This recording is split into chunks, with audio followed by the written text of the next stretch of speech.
I'm so happy today because I see so many brethren today. I was wondering in the morning since yesterday night. It was heavy rain. So I was wondering, is it really going to be safe? And today brethren can come. Even this early morning continuous keep on raining. So I asked God, right, today you must bless us. Because today is the day that to celebrate for the Jesus Christ was to born. So God, you may stop this rain. And until 8, still it was keep on raining.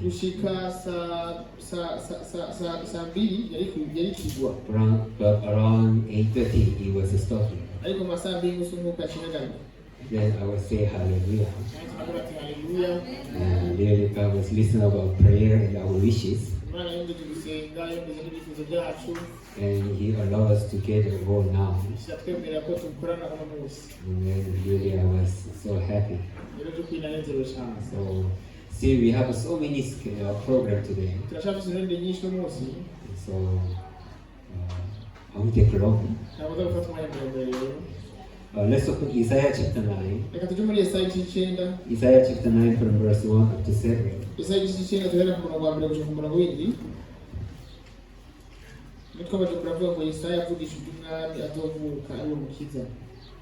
If you are ready, we read in Kirundi.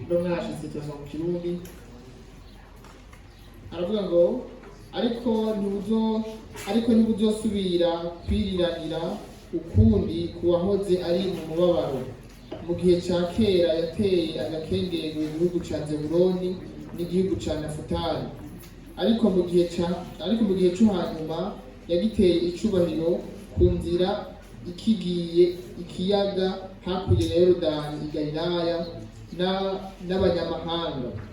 Abantu bagendera mu mwiza babonye umuco mwinshi, ababa mu gihugu c'igitutu c'urupfu nibo bakiwe n'umuco. Wagwije ihanga wabongeye umunezero, banezererwa imbere yawe nk'umunezero wo mwiyimbura, nk'uko abantu banezerwa bagabanganye iminyago. Kuko igiti cy'ingogo bamuremeka n'ubuhiri bamukubita mu butikogwa n'inkoni y'uwamuhahaza wabivunaguye nko kuri wa musi w'Abamidiyani. Kuko byakingira abafise ibigwanishwa mu ntambara n'impuzu zivumbagajwe mu maraso bizoba ibyo gucanwa bibe inkwi z'umuriro. Kuko umwana atuvukiye duhawe umwana w'umuhungu, ubutware buzoba ku bitugu byiwe, azokwitwa igitangaza, umujyanama, Imana y'ubushobozi, data wa twese ahoraho, umukama w'amahoro. Ukugwira k'ubutware bwiwe n'amahoro ntibuzogira iherezo. Ku ngoma ya Dawidi ni ku bwami bwiwe bibukomeze, bibushikishe guca imanza zibereye no kugororoka uhereye none ugashitsa ibihe byose. Umwete w'Uhoraho nyene ingabo uzoshitsa ibyo. Amen. In the world, the people fixed the day that Jesus Christ was born today. But in the Bible, it does not mention clearly which day Jesus Christ was born in the world. But as we are born again Christians, do you know which is the day that Jesus Christ was born? Do you know? Is the day that we receive Jesus Christ in our hearts. Nujya munsi twakiriye Yesu Kristo mu mitima yacu. It is the real day that Jesus Christ was born inside of my heart. Ujya ni wo munsi nyezina Yesu Kristo yavuka mu mutima wawe. Brethren, do you have a day that Jesus was born in your heart? Bene data barafise umunsi Yesu Kristo yavutse mu mitima yanyu. Yes, even myself, I have a particular day that Jesus was born in my heart. Ndafise umunsi kanaka n'abanibuka Yesu yavukiye mu mutima wanyu. Yeah, without Jesus Christ, people are not cannot help but to go through all the trials and difficulties. Ata Yesu Kristo abantu usanga atari mahitamo bafise atari kuja mu bigeragezo bihe bigoye. People cannot help but to die with the sin. Abantu usanga atari mahitamo bafise atari gupfana icyaha. And without Jesus, people cannot help but to go through so many challenges for their evil behaviors. Rero ata Yesu Kristo usanga abantu atari mahitamo bafise atari guca mu ngorane no mu bibi kuri ingeso zabo. But through the love of God, Ariko bice mu rukundo rw'Imana He decided to give His Son to us. yafashe ingingo yo kuduha umwana wayo It is there to save our sin, to save us from our sin, kugira ngo umwana wayo adukize ibyaha byacu and make us to become free from the judgment of the sin. maze atubohowe mu rubanza rw'icyaha. Now in Korea, recently they finished Christmas cantata. Muri Korea baheruka kurangiza Christmas cantata. They have a special tour for Christmas cantata for the 2 months. Ubu rero bafise ingendo bazongera izomara amezi abiri bariko baragenda bakina Christmas cantata. And through the Christmas cantata, people are recognize what is the true meaning of Christmas in their life. Rero biciye muri Christmas cantata abantu batahura ico Noel mu buzima bwabo. People are able to listen gospel, Abantu bashobora kumva ubutumwa bwiza and many of people receive Christ as their Savior.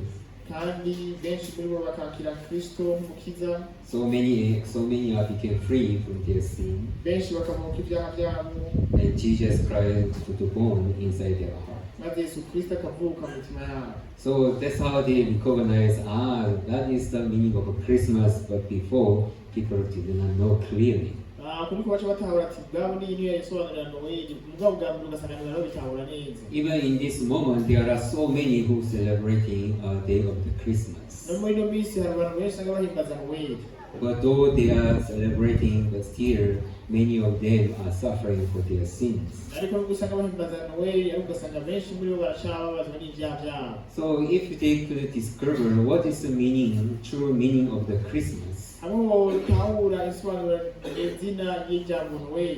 really from their heart they are able to rejoice and they are going to praise in the name of God. By'ukuri mu mitima yabo bashobora kunezerwa bagahimbaza izina ry'Imana. God sent us Jesus to save us from our sin. Imana yatwimikiye Yesu Kristo yanadukiza ibyaha byacu. And really He destroyed the world which is separating us from Him. By'ukuri yafashe igihome cyadukingira aragisenyagura. So for the Jesus Christ to born in our heart, Rero Yesu Kristo kuba yavutse mu mitima yacu. Jesus cannot stay in us together with the sin. Yesu Kristo ntabwo ashobora kuba muri twebwe tugize icyaha. Jesus can stay in the heart that it is so clean. Yesu Kristo agwa mu umutima wera. That's why Jesus has to take all our evil sin and cleanse on the cross. Niyo mpamvu yategereje kubanza gukuramo ibyaha byose ibibi byose akabihanagura ku musaraba. For that reason, Jesus Christ came to the earth. Kubw'iyo mpamvu rero Yesu Kristo yaje kuri ino si. Even the Bible testifies, Mbere bashimira Bibiliya dushinga intahe book of John chapter 3, mu gitabo cya Yohana cya gatatu. here testify clearly to us, to people. Aradushinga intahe neza, arashinga intahe mu buryo butomoye abwira abantu. Chapter 3, verse 16, Iyo Yohana gatatu umurongo wa cumi na gatandatu verse 16 to 18. cumi na gatandatu gushika ku murongo wa cumi n'umunani aravuga ngo kuko urukundo Imana yakunze bari mu isi ari urwo rwatumye itanga umwana wayo w'ikinege ngo umwizera wese ntazapfe rubi ariko ahabwe ubugingo budashira. Kuko Imana itatumye umwana wayo gushira urubanza bari mu isi ariko ngo bari mu isi bakizwe nawe. Uwizera ntazotsindwa n'urubanza ariko utamwizeye aramaze gutsindwa kuko atizeye izina ry'umwana w'Imana w'ikinege. Amen. So really, God has given us begotten Son to give us everlasting life. Imana yaduhaye umwana wayo w'ikinege kugira ngo bikunde aduhe ubuzima budashira. Really, it's not to judge, ntabwo kugira ngo aducire but urubanza, it is to save. ahubwo kugira ngo adukize. That is what Bible is testifying. Ibyo ni biri dushinga intama. But now problem is so many, though they know Jesus, but they do not know exactly what Jesus Christ has done for me. ariko ikibazo ni uko usanga nubwo abantu benshi bazi Yesu Kristo ntibazi neza na neza icyo Yesu Kristo yabakoreye. Yeah, many people they are just worshiping and they're calling a name of God, but they do not have a peace inside in their heart by the grace. Abantu benshi barambaza, abantu benshi barahimbaza Imana, ariko usanga batafise amahoro mu mitima yabo. So though they are celebrating a day of Christmas, but they do not have a real peace inside their heart. Nubwo usanga bahimbaza umunsi w'amavuko wa Yesu Kristo, usanga badafise amahoro nyakuri mu mitima yabo. Now, if people are recognize why Jesus Christ has to come, why he has to born in the world, even what is he going to do for us? Rero hamwe abantu botahure impamvu Yesu Kristo yavutse, impamvu Yesu Kristo yategetse kuza kuri ino si, n'icyo yabakoreye mu buzima bwabo. There's no reason that people are staying in sadness for their sin. Nta mpamvu n'imwe yotuma abantu bashaka mu mubabaro n'ibyaha byabo. There's no reason that they are crying for their sin again. Nta mpamvu n'imwe yotuma babandanya barira kuri ibyaha byabo. But they stay in peace and celebrating the day of Christmas with their hearts. ahubwo baguma mu mahoro bagahimbaza umunsi mukuru wa Noheli banezerewe mu mitima yabo. Yeah, nowadays so many knows, so many, especially in the Africa, there are so many who believes in God. Ubu abantu benshi barabizi, cyane cyane muri Afurika uza gusanga hari abantu benshi bizera Imana. Yeah, even Burundi, most of population believing in God, right? Ndabyo no mu Burundi usanga abantu benshi muri bo bizera Imana, sibyo? How many percent are Christian here in Burundi?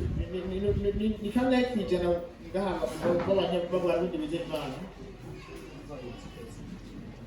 And you know how many Ni percent kangahe kwijana ngaha are believing in God? Ni kangahe kwijana y'abarundi bizera Imana? 90%. Ni mirongo icyenda kwijana, sibyo? Amazing. Really, Burundi is blessed country. By'ukuri Burundi ni igihugu cyane cyane. Yeah. So, really, there are so many who love God and who willing to follow God. By'ukuri hari abantu benshi bizera Imana kandi by'ukuri bashaka gukurikira Imana. And that's why today is a special day for them. Niyo mpamvu uno munsi udasanzwe kuri bo, sibyo? But what does God wants to see in our heart? Ariko ni iki Imana ishaka kubona mu mitima yacu? It's not just celebrating a day of the Christmas outwardly, Ntabwo gusa no guhimbaza umunsi wa Noheli mu buryo bugaragara, but to remember what God has done for us through the Christ. ahubwo no kwibuka icyo Imana yadukoreye biciye muri Kristo. And when we are celebrating with a full of thankful heart, God really, through your grace, you have done a great job for me. Hama tubona turahimbaza mu mitima yacu tuvuga ati by'ukuri Imana biciye mu buntu bwawe wankoreye ikintu gihambaye. That's how today I'm really happy for the Jesus Christ to born in the earth. Niyo mpamvu uno munsi nezerewe kuba Yesu Kristo yaravukiye muri ino si, And he was going to do all your will. He was doing all your will. kandi agakora ubugombe bwawe bwose. Even now, Jesus is there to give us everlasting life. Mbere na n'ubu Yesu Kristo arahari kugira ngo aduhe ubugingo budashira. So if we remember really the day that how myself was saved and got everlasting life, Rero igihe twibutse by'ukuri umunsi twebwe ubwacu twakijije turonka ubuzima budashira, even today, really God is pleased with us too. mbere barashima n'uno munsi Imana ishimbarwa natwe. But though we are celebrating, but if we believe that I'm a sinner, ariko naho tuba turiko turahimbaza ariko tuba twizera yuko turi abanyabyaha. even today, if someone is asking for the forgiveness of sin, kandi n'uno munsi habaho bakiri umuntu ariko asaba imbabazi z'ibyaha vyiwe. then really, as a who of John say, people do not believing in the Jesus. Nk'uko nyine igitabo cya Yohana kivuga yuko abantu batizera Yesu Kristo. Yeah, really, verse 18 say, he who believes in him is not condemned, Umurongo wa 18 aravuga ngo umwizera ntazotsindwa n'urubanza, but he who does not believe is condemned already, ariko ngo utamwizeye aramaze gutsindwa n'urubanza, because he has not believed in the name of the only begotten Son of God. kuko atizeye izina ry'umwana w'Imana w'ikinege. Yeah, so there is someone who are not condemned and there's someone who are condemned. rero Bibiliya yerekana yuko hari abatsindwa n'urubanza n'abadatsindwa n'urubanza. It's Bible saying who those who believe and who are not believe. Bibiliya ivuga ngo n'abatizera n'abizera. Yeah, outwardly it seems like we are people who believe in the Christ because we have known him well. Mu bigaragara hanze nyine tugaragara nk'abantu bizera Yesu Kristo kuko ibyo twarabimenye bya iby'iyo. But it's not a point that which talking about people who are not Christian and who are Christian. Ariko ngaha ntabwo havuga abantu bizera b'abakristo n'abatari abakristo. Even though we know God, we believe in the Christ. Nubwo tuba tuzi Imana twizera Kristo. But there is people who really can testify, I'm righteous, I'm holy. Ariko hari abantu bashobora gushinga intahe bemera bavuga ati umugorosi ndera. But though they know the name of Jesus, but there are people who are keep on testify, I'm a sinner, please God, you forgive us. Ariko ugasanga hari n'abandi usanga bazi Yesu Kristo, ariko ugasanga nubwo bavuze ngo bashinga intahe bavuga ngo ndi umunyabyaha Mana kandi mbabarire. So meaning that to who believe iyo bavuze ngo rero uwizeye is the one who believes clearly what salvation Jesus Christ has done for us for everlasting life. Uwizera neza na neza ibyo Yesu Kristo yadukoreye kugira ngo tuduhe ubuzima budashira. Yeah, they are the one who can say that I'm the person who believes. Nibo bantu bashobora kuvuga ati twebwe turizeye. It's not for every people who believes in God. Rero ntabwo bivuga kuri abandi bose bizeye Imana. So we have to know accurately. Tuba dukwiye kumenya neza na neza rero. Not just to know Christ and then praising the name of God. Kumenya Kristo no guhimbaza izina ryiwe gusa. But we have to think and then we have to know accurately what is the will of God to give this son to born in this earth. Turakwiye kwiyumvira ati mbebasha nibwo bwome bw'Imana kuba yaratanze umwana wayo. Actually, it's not to judge but to save us from our sin.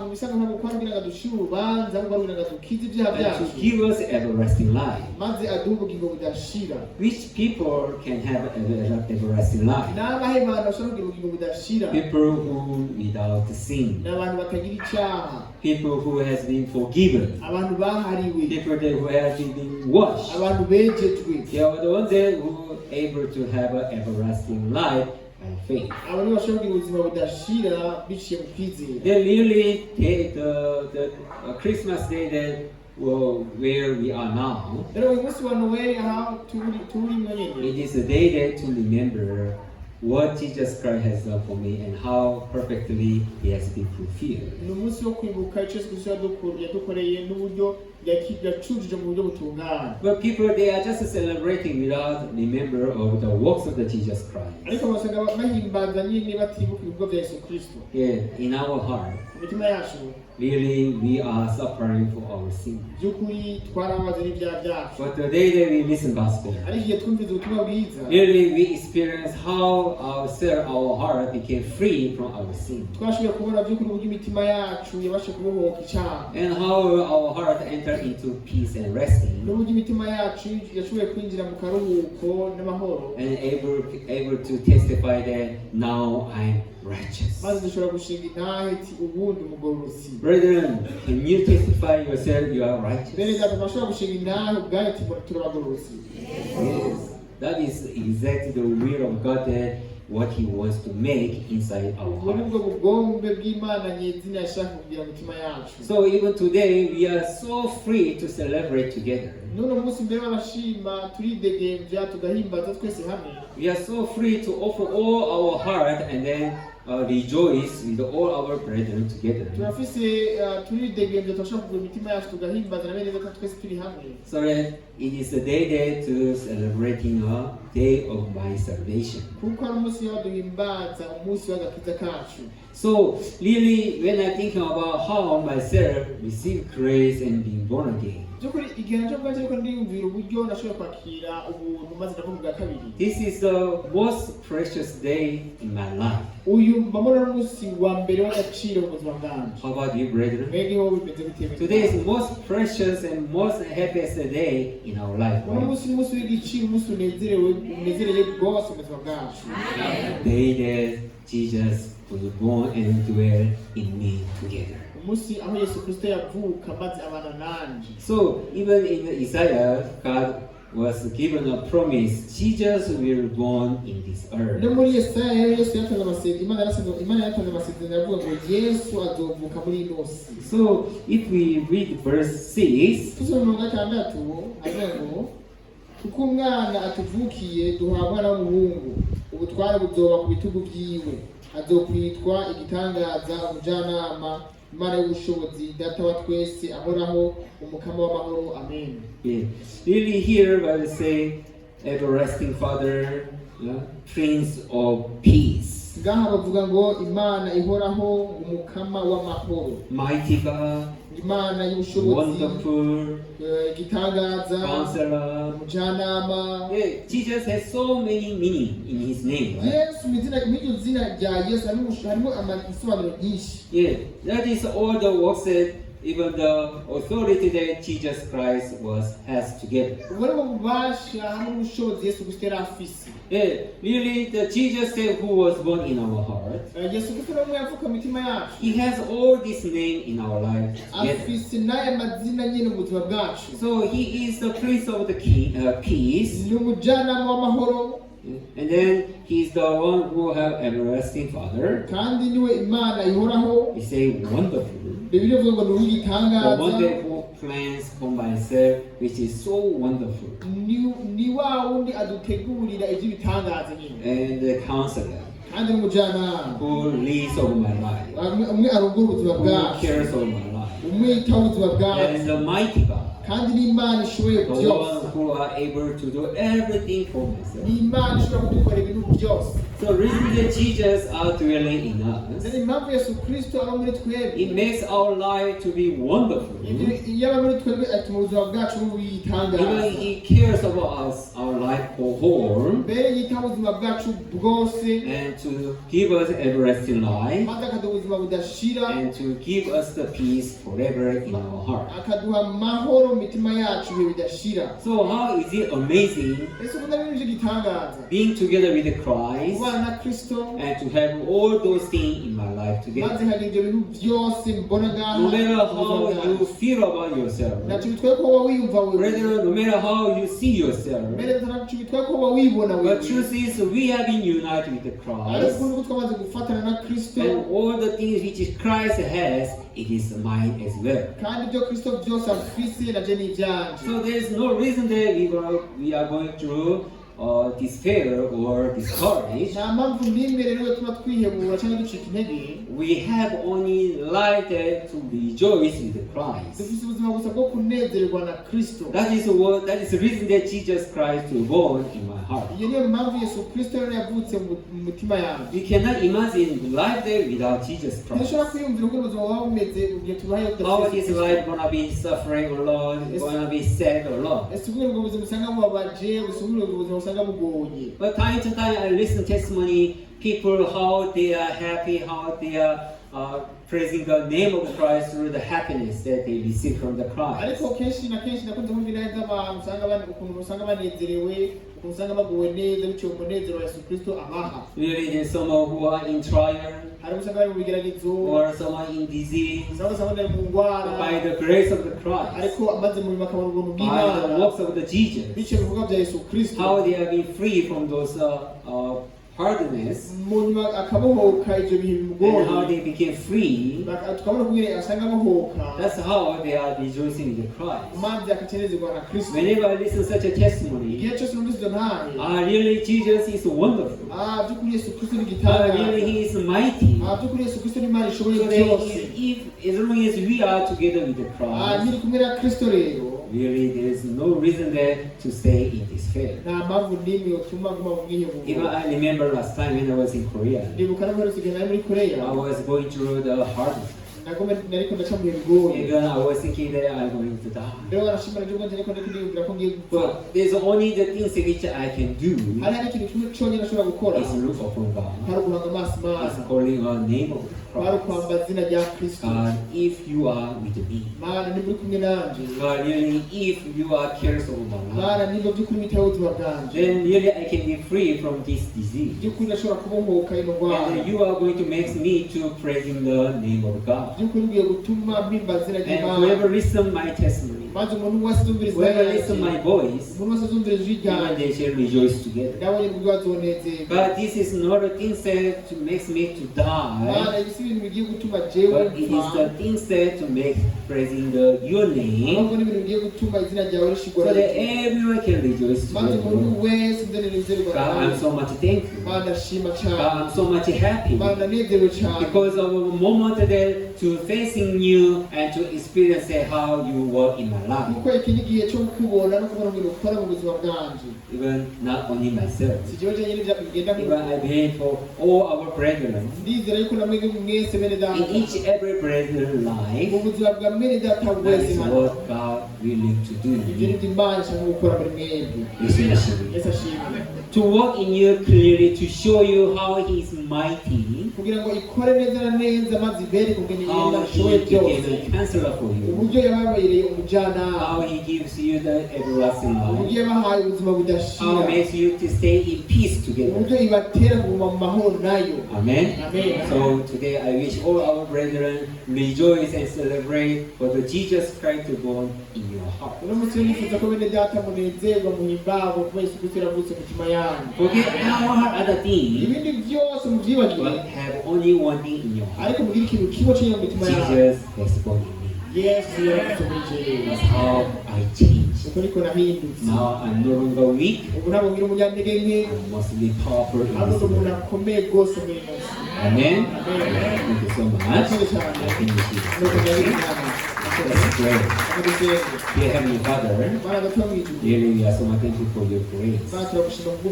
You made us powerful. You made us perfect. That's how today we are enough to celebrate the day of the Christmas. God, you remember our brethren. And help them and give them wisdom. Though they are facing many challenges in their life, especially today, they forget everything and to celebrate enoughly with Christ, so that they may renew their strength and everyone can rejoice together. Thank you, Lord. We pray in Jesus' name. Thank you.